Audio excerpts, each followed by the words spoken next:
Perhaps the capital gains tax won't solve your problems, my problems, the country's problems, but who knows? In this video, we're going to have a look at a little bit of data just to get us thinking critically, because the politicians are starting to get louder about this, as they have in the past, but nothing has happened. But I almost feel like we're getting to a point where more people might be like, you know what, yes, we do need a capital gains tax, and let's get it in and get on with it. And I do think that in my lifetime, we will see it. Do I agree? Do I disagree? It doesn't actually matter, and that's not actually what we're going to be focusing on. We're going to be looking at what is this actually going to do for us, and where's the data? Because whenever I see a politician saying, here's an idea, and it's around money and tax and things, my brain as an accountant goes to like, okay, how much is that going to do in terms of quantifying it? How much are we actually going to collect? What's the cost of that? What are we going to make? Same thing when I'm working with my clients in Next Advisory. But what I think happens with politicians, they're very smart, very good at PR, comms, marketing, that sort of thing. Because remember, the number one role of a politician is to get re-elected. So they don't really need to get into all this data and like back it all up. So what we'll hear is, you know, it's going to control house prices a bit more. And we're like, oh yeah, epic. Like I want to see a bit of that. Yeah, great. Okay, yeah, cool. I'll vote for that. It's going to be needed to help pay for elderly getting older. Oh yeah, fuck. Okay, of course, that makes sense. Well then, yeah, we should definitely have a capital gains tax. It's going to be needed for them. We're one of the only countries that doesn't have it. Okay, yeah, okay, well then that seems strange. Why wouldn't we? But no one stops and goes, okay, how much is this going to raise? And what are we going to do with that cash? Who gets to decide where that gets spent, etc. So I'm just trying to encourage you to think critically, because I do think that what people do is they grab onto a politician's promise or new concept, and then they go like, epic, that's the thing that's going to make my life better. That's going to mean that the country's in a better place. That's going to fix housing issues. That's going to mean that I can get closer to my goals. And then they pause and they pause and they pause and they pause and they pause. And then if it takes 6 years to come in, like you've wasted 6 years like waiting for that thing.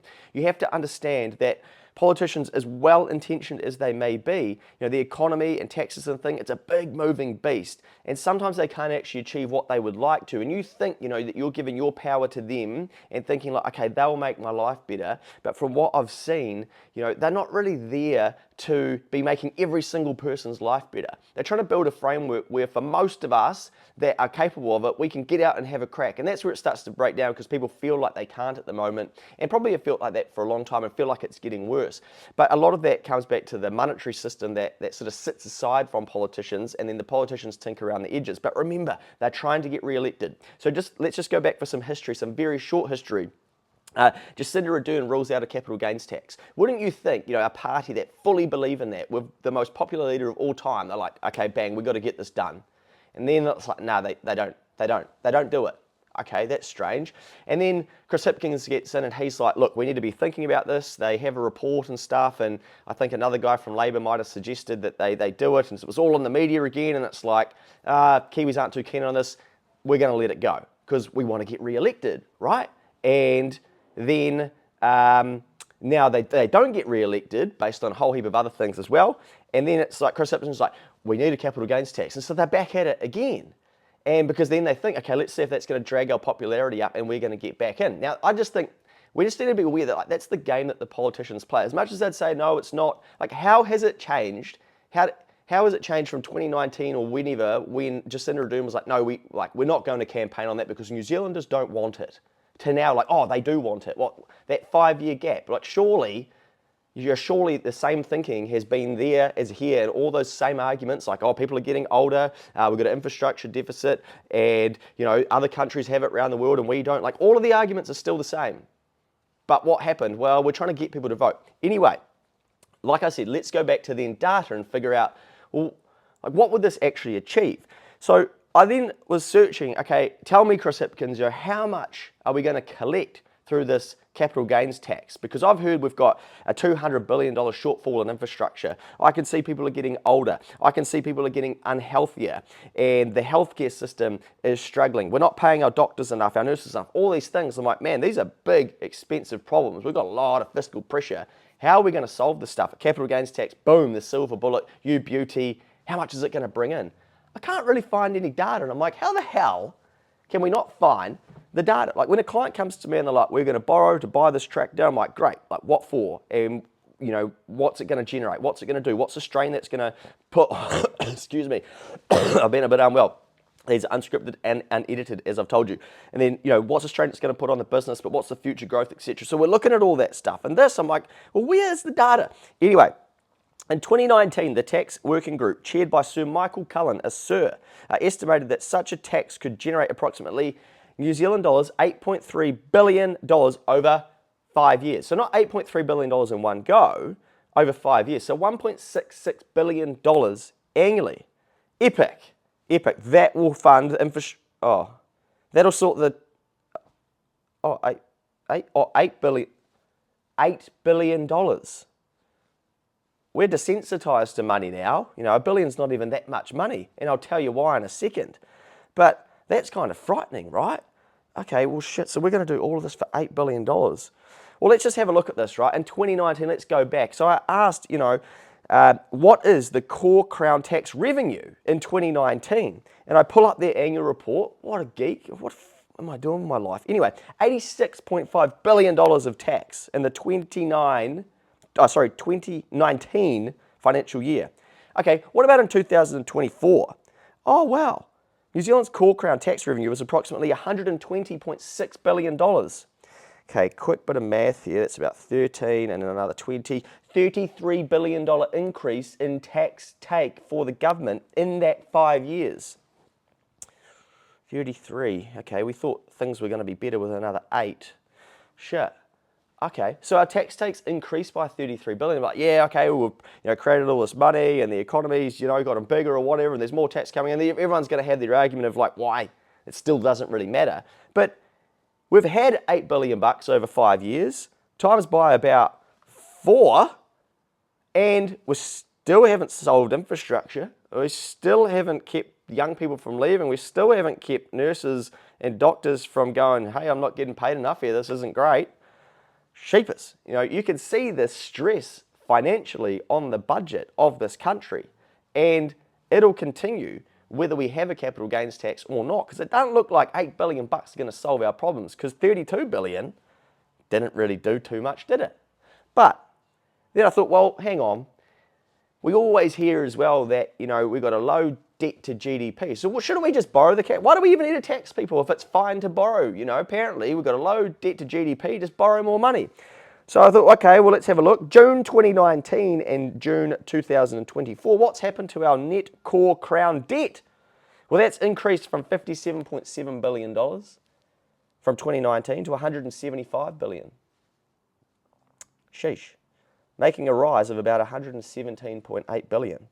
I hope that's accurate. I did double check my stats, but that's mind-blowing. $117 billion of fresh debt. So when my client buys a tractor or a piece of equipment or borrows to do something in their business, I'm like, we better be getting a return on this shit and then try to pay it down over time too. So we got another 100 grand worth of debt, and we got another 30-ish, like it's 120 of debt, and then 30. So we got 150 billion in 5 years in debt and taxes.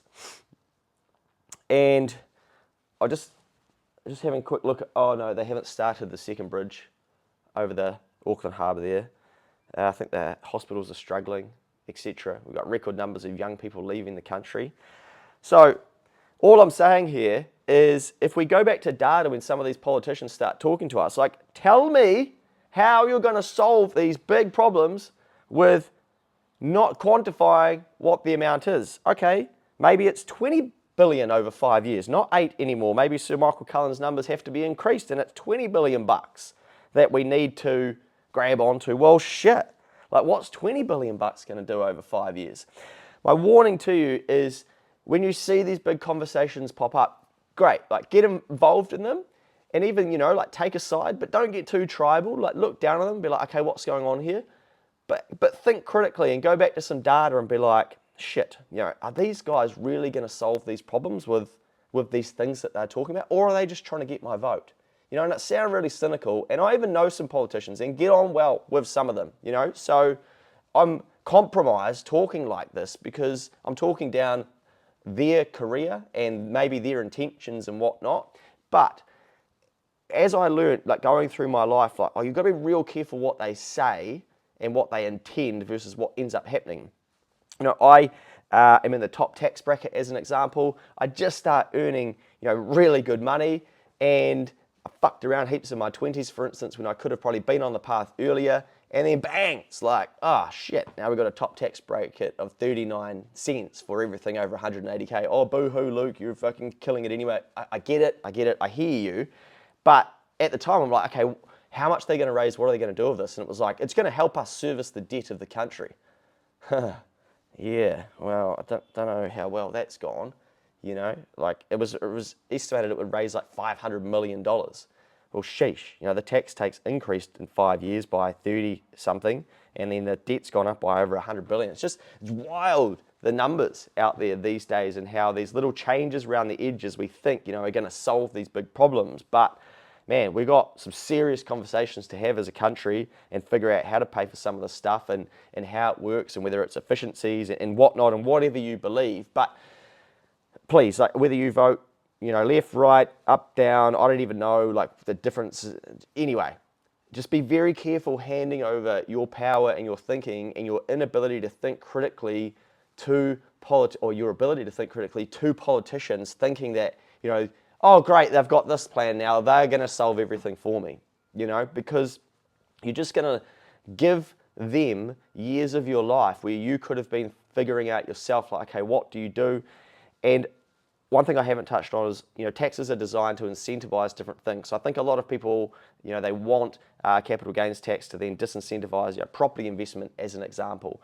But I saw a recent poll, like 65% of people from 1,000 people were in favor of a capital gains tax, but 80% were like, not the family home. It's like, okay, but investment properties, like definitely, and business. Shouldn't we want to be encouraging more business, or shouldn't we have a limit, for the gains on selling a business? We need more businesses employing people and having a crack and whatnot. That's my opinion. I could be wrong and people will disagree. But anyway, when these big conversations come up as a nation, then pull yourself out and be like, okay, let's use some logic, let's look at some data, let's hear people from both sides, let's get what people are saying. It'll help house prices. Okay, how come? Challenge people or just ask them, why they think that way. And you may disagree. They could even be wrong. That's fine. But whatever you do, don't for a second give years of your life to thinking that a politician knows how to solve some of these big problems and that they're going to do it, bang, bang, bang, like that, and that you just, okay, great, I'll just wait. Because man, imagine if this capital gains tax is like another 15 years away, and you're just like, okay, yeah, I'm gonna think about buying my house once we have the capital gains tax, because then that's when, it's all going to be better, etc. Just be very, very careful. Anyway, hopefully that got you thinking, and you think from a bit of a data perspective and quantifying some of this. I know Labor are coming out with a better plan around their capital gains tax within a month or so. So I'm looking forward to actually seeing that and reading that and quantifying it and going, okay, well, like, if we've got all these challenges and that's what they're going to cost, how is this actually going to solve the problem? Not just, this would be great for our infrastructure deficit. Fucking cool story, man, But it's like having, a $10,000 personal loan, and then your mate's like, here you go, bro, here's $100. And you're like, this is great for clearing my personal loan. Yeah, like it's a small help in the right direction.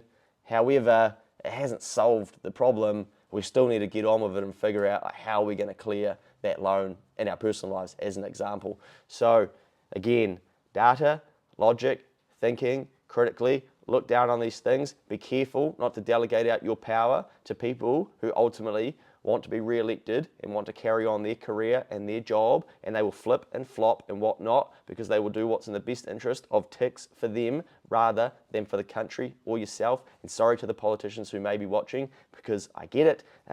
You are well-intentioned. We all get that. But we're not really seeing some of these things happen, or you live into what allegedly you really believe in. Who knows, maybe the political system doesn't allow for that. But let's get out of here. Be bold with your thinking and take some control. You've got way more control in these two hands and up here than you realize.